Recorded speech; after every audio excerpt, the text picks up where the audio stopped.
Hi guys, I hope आप सारे लोग बढ़िया हो। तो यार शुरू करते हैं आज की वीडियो में एक और स्टूडेंट कॉलेज अपना कवर होने वाला है, जो कि भाई टीयू बर्लिन, जो कि मेरा भाई दिल के काफी करीब है, क्योंकि मेरा पहला एग्जाम था। और मैं ना बड़ा ना मानता हूँ स्टूडेंट कॉलेज को, क्योंकि मैं इंडिया में ठान के आया था कि भाई इसको ना इस एग्जाम को फोड़ना है, लेकिन मेरा नहीं हुआ था। तो जिसका भी टीयू बर्लिन में होता है ना भाई, वो मेरे लिए भगवान है। तो तू मेरे लिए भगवान भाई बराबर है कि तूने टीयू बर्लिन का इतना जो डिफिकल्ट स्टूडेंट कॉलेज है उसका एग्जाम क्लियर किया, और वहां पे तू पढ़ रहा भी, तेरा एफएसपी भी होने वाला है। मतलब ऑलमोस्ट तूने सब पढ़ लिया कि स्टूडेंट कॉलेज में क्या रहता है, तेरे को सब पता है ना। और मोस्टली मैं सही बोलूँ तो टीयू बर्लिन, टीयू म्यूनिख और केआईटी, जो कि ये टॉप नॉच यूनिवर्सिटीज है, यही सबका ड्रीम रहता है कि एटलीस्ट मतलब स्टूडेंट कॉलेज की बात करूँ तो यहाँ पे एडमिशन हो। और तेरा उसमें एडमिशन हुआ, जो कि मेरी भी मतलब पहले ड्रीम यूनिवर्सिटी थी, अब नहीं है क्योंकि अब बदल गया। तो यार काफी मस्त चीज है। तो फिर वही आज तेरी जर्नी के बारे में डिस्कस करते हैं कि कैसी तेरी जर्नी रही इंडिया से टीयू बर्लिन की स्टूडेंट कॉलेज तक, है ना। तो सबसे पहले मेरे भाई तू मेरे को ये बता कि तेरे को थोड़ा पीछे लेके चलता हूँ कि तेरा इंडिया में सब कुछ क्या रहा था। तो व्यूअर्स को पहले ये बता कि इंडिया में तेरे को क्या डिफिकल्टीज आई थी, तूने कितनी लैंग्वेज इंडिया में की थी, क्योंकि मेरे को पता है कि तूने यहाँ पे आके भी लैंग्वेज की थी, है ना, जर्मनी में भी। तो हम्म। इंडिया में बेसिकली क्या रहा था सीन, तो वो एक छोटा सा डिटेल में लोगों को बता दे। इंडिया में मैं किया A2 तक हम्म। लैंग्वेज, और A1 तक, A1 का एग्जाम दिया था गोइथे पुणे पे। दिक्कत आई गेस वीजा पे रहती है हर समय। मेरे को ये नहीं पता था कि अपॉइंटमेंट्स बुक रहते हैं, अपॉइंटमेंट की डेट्स पे टाइम लगता है। तो मेरे उसमें 1-2 महीने चले गए, तो काफी लंबा टाइम स्पेंड था। तो वो मेरे को आई गेस पहले 1-2 महीने पहले ही, जब मेरा प्लान था अराइवल जर्मनी का, उस वो कंसिडर करके अपॉइंटमेंट ले लेनी चाहिए थी। अपन में अपने रिस्केड्यूल कर सकते हैं, तो कोई दिक्कत नहीं अगर बहुत जल्दी आ गई। तो वही है कि अपॉइंटमेंट का टाइम बहुत ज्यादा गया, उस पर थोड़ा टाइम वेस्ट गया। और जब अपॉइंटमेंट हो गया था, इंटरव्यू हो गया, तो उसके 30 दिन बाद वीजा आ गया, तो उसमें तो कोई दिक्कत नहीं थी। और ये जो पहले का टाइम था, उस पर दिक्कत है, वही प्रॉब्लम था मेन। समझ रहा हूँ, मैं समझ रहा हूँ। लेकिन ये जो हमारे जितने भी गुज्जू भाई हैं, तुम्हारा मुंबई कॉन्सुलेट ही पड़ता है ना। और मेरे मतलब मेरे हाँ, अभी तक जितना एक्सपीरियंस मेरा रहा है और जितना लोगों से मेरे को सुनने में मिला है कि मुंबई कॉन्सुलेट वाले थोड़ा हार्डर साइड में ही रहते हैं, दिल्ली कॉन्सुलेट वाले थोड़े चिल रहे हैं। तो तेरा मतलब इंटरव्यू में कुछ हार्ड वार्ड क्वेश्चन पूछे थे क्या, कि वैसा था? नहीं, इंटरव्यू बहुत चिल था। हम्म। मेरे को भी यही सुनने में आया था कि हार्ड रहता है, प्रिपेयर करना चाहिए सब। प्रिपेयर हम्म। गया था, और फिर पर उसमें बहुत चिल थे, जो डिपेंड करता है कौन आपका इंटरव्यू ले जाए। और इंटरव्यू के लास्ट में एक जर्मन शीट दिया था, उसको सॉल्व करना था। उस पे क्या बोलते हैं, आर्टिकल्स लिखने थे नाउन के, और बेसिक इवन A2 का वोकैब था, ज्यादा था नहीं उस पे। भाई मेरे तेरे से जर्मन सिखवाई थी, तेरे से वहीं पे लिखवाई थी, तेरे को नाउन वाउन लिखने थे, है ना? हाँ, नाउन लिखे थे, उसके आर्टिकल लिखने था, और 2-3 बाद में कलर्स के नाम लिखने थे। इसको क्या, अरे भाई, जर्मन में क्या बोलते भाई हैं ये तो शायद। ये तो टेस्टिंग हो रही है भाई। मेरा ऐसा कुछ नहीं होता, मैं तेरे हाँ, को बताऊं। मेरा ऐसा कुछ नहीं होता, मेरा नहीं। इससे भी चलता। मेरे में क्वेश्चन ऐसे थे कि बताओ कि भाई तुम कौन से स्कूल में पढ़ते हो, वो भी इंग्लिश में लिखने थे, ठीक है। कि कहाँ से 12वीं की है, कहाँ से 10th किया, और तुम्हारा फेवरेट ऑथर कौन है या फेवरेट जर्मन साइंटिस्ट कौन है, ये सवाल थे मेरे मेरे ये नहीं था कि जर्मन कलर को मतलब जर्मन में क्या कहते हैं, कौन से नहीं, कलर थोड़ी को। लैंग्वेज टेस्ट कर रहे थे वो, ऐसा हो गया हाँ था। तो भाई ये भाई गजब ही सीन है। मेरा भाई सही में ऐसा नहीं था। तो ठीक है, ये तूने मतलब बेसिक बता दिया कि इंडिया में तेरे को थोड़ी वीजा में थोड़ा लगा था कि यहाँ पे तेरे को हम्म। दिक्कत आई थी, है ना। और तूने इंडिया में A2 तक करा था, क्या हाँ, A1 तक? A2 तक किया था, और A1 का सर्टिफिकेट दिया था वीजा हम्म। के टाइम। हम्म। वही जब बोला कि मेरा टाइम बहुत वेस्ट हो गया था अपॉइंटमेंट में, तो इसलिए हम्म। फिर मैं डिसाइड कर दिया कि मैं A2 भी इधर ही शुरू कर दूँ। प्लान वही था कि A2 जर्मनी में करूँ, तो फिर ये टाइम चला गया अपॉइंटमेंट में, तो A2 भी जर्मनी में, इंडिया में कर दिया।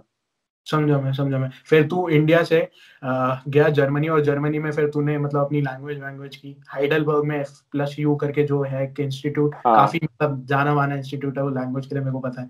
मेरे काफी लोग वहां से कर चुके हैं, जो मेरे भाई लोग हैं, है ना। तो मेरे को पता है कि वो काफी बढ़िया इंस्टीट्यूट है। और मेरा टेस्ट टेस्ट का एग्जाम भी हुआ था। तो मतलब अंदर से इंफ्रास्ट्रक्चर जो भी रहता है ना, कि फील आती है कि भाई ये सही में ना नामी इंस्टीट्यूट है, और यहाँ पे पढ़ने का अलग ही मजा आएगा हम्म। लैंग्वेज का। तो तेरा वैसा हिसाब रहता है ना। तो मतलब अब तू मेरे को थोड़ा उसका बता के तेरा लैंग्वेज स्कूल का जर्मनी में क्या तेरे को लगा के तेरे को थोड़ा अलग जो लगा हो, जो भी मेरे ख्याल से मान ले तेरे ट्यूब बर्लिन में कोई स्टूडेंट हो जो इंडिया से आए हो, तेरे को कोई डिफरेंस लगा हो उनके और तेरे बीच में, और कैसा था मतलब बेसिकली? मैं जर्मनी आया Jan 18, और सबसे पहले मेरे को F+U पे एक एग्जाम देनी पड़ी, ओरिएंटेशन कह सकते हैं उसको, कि का चेक करता है लेवल कौन सा है। तो एग्जाम के बाद उन लोग ने बोला कि वो लोग रिकमेंड करेंगे A2 रिपीट करना, E2.2। मेरे को स्टार्ट करना था B1 क्योंकि मैं E2 करके आया था, और फिर मैं स्टार्ट की A2.2 जर्मनी में, और अगस्त फर्स्ट वीक तक मेरा B2 खत्म हुआ। और एक्सपीरियंस तो काफी अच्छा था, इंडिया से काफी अलग था। शुरुआत में थोड़ी डिफिकल्टीज आई थी, नर्वसनेस थी, माहौल अलग था, घर से पहली बार बाहर, वो भी बहुत दूर। तो स्टार्टिंग में टाइम लगा सिचुएशन और माहौल अडेप्ट करने पे, और फिर एक्सपीरियंस अच्छा था। मतलब सबको जर्मन यूज करना पड़ता है, मतलब क्लास के बाहर भी कोई इंग्लिश, इतना इंटरनेशनल सिटी नहीं है, आपको टूरिस्ट दिख जाएंगे पर इतना वो भी जर्मन पे ही होंगे। तो वो सीन था। मेरा B1 B2 में काफी अच्छा था क्योंकि टीचर भी अच्छे थे, क्लासमेट्स भी काफी अच्छे थे, सपोर्टिव थे, कम्पिटिटिव थे। क्लास के बाहर भी हम सब मतलब बाहर जाते तो कुछ ना कुछ खेलते, पार्क में मिलते, तो वहां से भी प्रैक्टिस रहती है। अरे तो भाई काफी सही मतलब एक्सपीरियंस। प्रॉपर माहौल ही बना रखा है ये तो। हाँ, नहीं यार, नहीं बहुत काफी, सही था। ये नेचुरली यही तो, फिर यही तो चीज है ना जिसके तुम एक्स्ट्रा पैसे दे रहे हो, कि माहौल मिले हम्म। वैसा और वो सब है ना। तो एक्स्ट्रा पैसे से ज्यादा है भाई, कितने पैसे लग गए थे जरा इसमें ये भी बता दो, लैंग्वेज स्कूल में हाँ, क्या था? तो F+2 पे वो रहता है बेसिकली, वो आपको ऐसे कोर्स ऑफर नहीं करते A1 A2 तक कितना, वो वीक पे ऑफर करते हैं। और मैंने 24 वीक और 24 वीक्स बुक किया था, और उसके मेरे अराउंड थे 2200 यूरोस। और फिर स्टार्टिंग का अकोमोडेशन Jan 20 से मार्च तक, उसका भी एकोमोडेशन F+U के वहाँ ही था, और उसका 4 वीक्स का मतलब 28 दिन जितना 400 यूरोस रहता है। उस पर खुद कमरा मिलता है, और शेड किचन बाथरूम रहता है, हम्म। और एक हाउस मास्टर आता है जो हर वीक सफाई करके जाता है। तो खुद पर इतना शेड किचन तो उतना रहता नहीं है साफ करने का खुद को, हाउस मास्टर आ जाता है, तो फिर स्टार्टिंग में कोई दिक्कत नहीं रहती। भाई तुम्हारे हाउस माइस्टर सही है भाई। मेरे यहाँ पे भी एक हाउस माइस्टर है, मेरी उससे मैं सही बोलूं, मतलब ये नहीं कहूंगा बनती नहीं है, मतलब ठीक ठाक है, रेपो सही है, मैं सही बोलूंगा उसके सामने ना, मेरा साफ सफाई कर देता है। हम्म। लेकिन ठीक है, मतलब कुछ मैं ज्यादा कुछ नहीं बोल सकता उसके बारे में, समझ गया मैं वैसा है। तो बेसिकली तेरा वो हफ्ते के हिसाब से वो रहता है, और 24 हफ्ते का था तेरा, 2200 लैंग्वेज में लगा, और 400 तेरा तेरा किराया था बेसिकली अकोमोडेशन का, है ना। तो हाँ। मैंने एक्चुअली अक्षत भाई के साथ एक वीडियो बनाई थी, उन्होंने भी मतलब ऐसा था कि यहीं पे जर्मन की थी, जर्मनी में ही, तो उनका भी कुछ ऐसे ही पड़ा था, इसके करीब ही पड़ा था। मतलब तेरा मेरे ख्याल से हम्म। कम पड़ा है वो उसके कंपैरिजन में, थोड़ा सा कम पड़ा होगा, लेकिन मेरे को याद नहीं है कि क्या था वो उस वीडियो में, क्या भाई ने बोला था। लेकिन जिसको भी भाई वो वीडियो देखनी हो, मैं वीडियो का लिंक डिस्क्रिप्शन में प्रोवाइड कर दूंगा, या फिर ऊपर जो आई बटन आपको दिख रहा होगा वहां पे मिल जाएगा, तो आप देख सकते हो कि उनका क्या लैंग्वेज का रहा था और भाई का क्या लैंग्वेज का रहा था, ताकि आपको एक मतलब पता लग जाए, कंपैरिजन आपको हम्म। मिल जाए, है ना। तो अब तो अच्छा, तूने फिर लैंग्वेज सीख ली, फिर तूने जर्मनी में ही अपने कंडीशनल लेटर्स के लिए अप्लाई किया होगा, तो कितनी यूनिवर्सिटीज हाँ। में फिर अप्लाई किया, और फिर बेसिकली बढ़ते हैं फिर एग्जाम्स कैसे रहते हैं, है ना? हाँ, तो एमकुले के लिए आई गेस 5 या 6 पे अप्लाई किया था, लाइप्सिक पे किया था, हाल पे किया था, नॉर्डहाउजन, TU बर्लिन, KIT। हाँ, 5 5 6 में खो गए थे। और तब समय ये था कि कोविड के कारण है ना, सब कॉलेज ने, सब यूनिवर्सिटीज ने 4 हाउस अपनी रिक्वायरमेंट्स कम कर दी थी। तो हम्म। मेरा एक्चुअली था ये कि मेरे को पता था B2 चाहिए, और B2 मेरा टाइम पे खत्म नहीं होगा, तो मैं समर सेमेस्टर का एम कर रहा था। और फिर कोविड के कारण रिक्वायरमेंट्स कम कर दी, और TU बर्लिन, लाइप्सिग, वहाँ पे B1 कर दिया उन लोग ने B2 की जगह, और बाकी जगह तो B1 चल जाता है। तो मैं B1 का टेल का एग्जाम दिया था इधर जर्मनी में, और वो सबमिट किया था अपना बाकी सब डॉक्यूमेंट्स के साथ। तो सबसे पहले 9000 की थी टेस्ट, फिर हाल की थी, फिर KIT, फिर लाइप्सिग, और फिर TU बर्लिन। ये गलत ही साहब हुआ, ये उल्टा कर दिया, मेरे टाइम पे टीयू बर्लिन का मेरा सबसे पहला था, और इसमें तेरा सबसे लास्ट आया। तो हाँ, और वही कि 9000 का ऑनलाइन था, बाकी सबका ऑफलाइन था, हम्म। क्योंकि वही कोविड टाइम था, तो 9000 वालों ने ऑनलाइन रखा था। और फिर हाल में गया था सबसे पहले। हाल में एक्चुअली मेरा हो गया था, और फिर मेरे को दिक्कत वही थी कि उन लोग ने बोला था कि 3 दिन बाद तुमको शुरू करना है स्टूडेंट को लेके। तो मैं मतलब पैनिक में था कि अकोमोडेशन है नहीं, और मैं जहाँ रह रहा था उसका 1 महीना बाकी था कॉन्ट्रैक्ट का।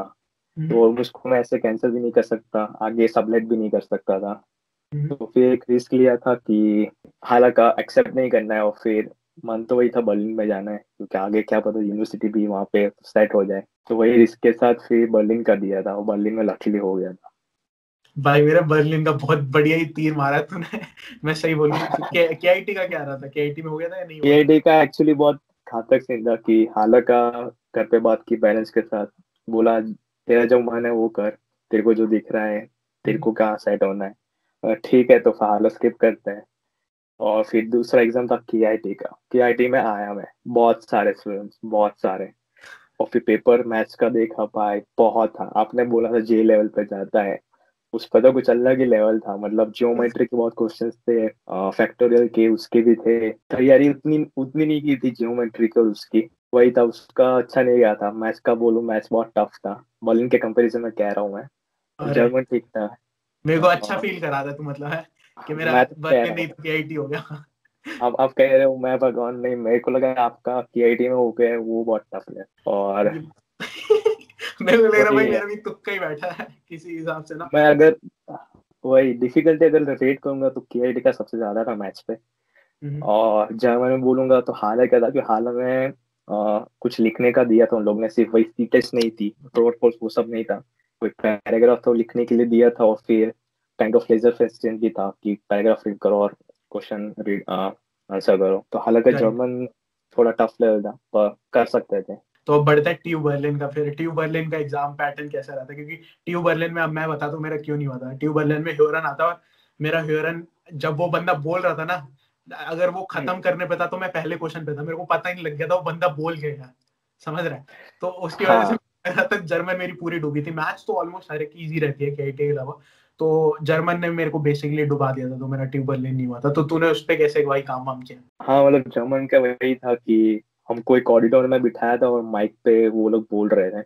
एक्चुअली ट्यूबलिन में एक्सपेक्ट नहीं किया था इतने स्टूडेंट्स होंगे, पता नहीं क्या था। एग्जाम शुरू होने वाली 10 से सुबह के टाइम पे तो बहुत सारे स्टूडेंट्स थे, और वो लोग एक हॉल पे अकोमोडेट नहीं कर पाए, तो फिर दो बैच कर दी। जितने बच्चे एक हॉल में अकोमोडेट कर पाएंगे वो लोग पहले दे दो, और जो बाकी के रह गए वो बाकी के टाइम पे आना उसी दिन, तो बाकी के टाइम में। तो उस पे मेरे को लगा मतलब ये क्या सीन है, मतलब पेपर के बाद में डिस्कस हो सकता है। पेपर जर्मन का उस पे पहले तो सी टेस्ट था और फिर ह्यूमन था। और मैथ्स का पैटर्न यही था जब तक मेरे को याद आ रहा है कि एक ज्योमेट्री का क्वेश्चन था, थोड़े इनइक्वालिटीज थी, केआईटी जैसा नहीं था। अरे मैं समझा। तो उसमें मेरे को मेरे को वैसे व्यूअर्स को नहीं पता होगा, लेकिन मेरे को पता है जैसे ट्यूब बर्लिन की तो बिल्डिंग एंटर करते हो लेफ्ट साइड में जो ऑडिटोरियम वो वाला ना, उसकी बात कर रहा है ना, वहां हाँ पे एग्जाम। एग्जैक्टली। हाँ प्योर भाई साल। मेरा पता उस टाइम बहुत मन था ट्यूब बर्लिन में ना जाने का, मेरे को। अभी नहीं है, अभी उतना नहीं है, लेकिन जो बर्लिन एज अ सिटी मेरे को जो लगती है ना, जो बर्लिन में जो फील है और जो, यार मैं नहीं बता सकता, वो ना अलग ही लेवल है।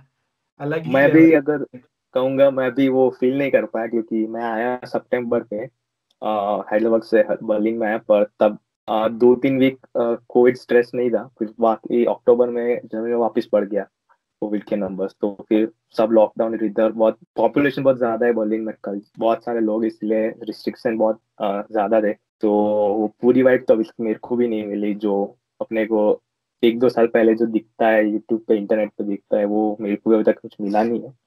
देखते समझा हैं मैं। अभी मिल जाए तो। मैं बहुत, सही मेरे है। को लग रहा है मैं सही टाइम पे मतलब जब अक्टूबर में यहाँ पे बहुत ज्यादा केसेस था, मैं इंडिया में था। और जब इंडिया में बहुत ज्यादा केसेस अभी चल रहे हैं तो मैं यहाँ पे हूँ, हाँ मैं थोड़ा सेफ फील कर रहा हूँ। नहीं नेचुरली यार थोड़ा डर वर तो लगता है वैसे फैमिली वैमिली के लिए भी ना, कि वहाँ पे इंडिया में भी कुछ वही ज्यादा है एग्जैक्टली। वो चीज भी है। समझ रहा हूँ मैं वैसे। हाँ वो वहाँ पे भाई सिचुएशन जल्दी बढ़िया बढ़िया हो, अपना प्रिकॉशन विकॉशन लो। और तो कुछ हो ही नहीं सकता, इसका यही है कि प्रिकॉशन लेना पड़ेगा तभी होगा, है ना? तो मतलब वैसे तेरे को ये बता कि हाइडलबर्ग और बर्लिन में तेरे को मतलब कौन सी बढ़िया सिटी लगी? क्योंकि मैं तो देख दोनों जा चुका हूँ। मेरे को पर्सनली मेरे से पूछेगा तो मेरे को बर्लिन अच्छी लगती है, क्योंकि हाइडलबर्ग में मैं 5 बार मैं मैं बोर हो चुका मैं मतलब मैं आपको बोलूंगा, आप जहाँ चुका, मैं तो मतलब रह चुका हूँ अभी दोनों ही। हूँ। खासकर इंटरवल थे, मतलब हाइडरबर्ग 5 महीने 6 महीने, और अभी बर्लिन में भी 7 महीने हो गए। अभी डिपेंड करता है, आप अगर ये टाइप को आपको बाहर जाना है रोज, अ, हर दिन कुछ अलग देखना है, कुछ चाहिए, मतलब फास्ट पेस लाइफ, थोड़ी कुछ ना कुछ होना चाहिए, तो बर्लिन परफेक्ट। कुछ ना कुछ होता है, बहुत कल्चर है, बहुत सारे अलग अलग लोग हैं, के लोग भी मिल जाएंगे, दूसरे लोग भी मिल जाएंगे, और हर चीज होती होगी। हाइडेलबर्ग कहूंगा अगर आपको प्रॉपर थोड़ा जर्मन एनवायरनमेंट चाहिए, तो वो वहाँ पे रहेगा थोड़ा मैं समझ नेचुरल। रहा हूँ बर्लिन में हर चीज होती है। मैं समझ रहा हाँ हूँ। समझ हाँ गए हाँ। ना। और वही हाइडेलबर्ग पे मतलब थोड़ा साउथ पे है, तो basically more German kind of environment है। उतने लोग नहीं है जितने बर्लिन में, डिफरेंट काइंड ऑफ कल्चर्स इतने नहीं है। टूरिस्ट है, इंटरनेशनल सिटी भी है, हम्म। पर वही है, बर्लिन जैसा वैरायटी नहीं मिल जाएगी आपको। हाइडलबर्ग में वही बेसिकली इतने इंडिया से लोग नहीं थे, तो दूसरे कंट्री से ज्यादा लोग दोस्त बने थे, तो ऐसे इंटरनेशनल फ्रेंड्स ज्यादा थे, तो कल्चर उनका भी जानने को मिला। अगर मेरे को भी बोलोगे मैं वापस साउथ में जाऊंगा कि एक मैं एक चीज समझ इधर गया। बर्लिन में वही है कि अपने लोग बहुत ज्यादा मिले हैं और बहुत अच्छा रहा, बहुत थैंकफुल हूँ, कांटेक्ट बहुत मिला है, सीखने को भी बहुत मिला है। पर वही है, अभी अगर मेरे को यूनिवर्सिटी अगर और मेरे को अपने 3 साल अगर बैचलर्स करना है तो फिर मैं वापस साउथ में जाऊंगा।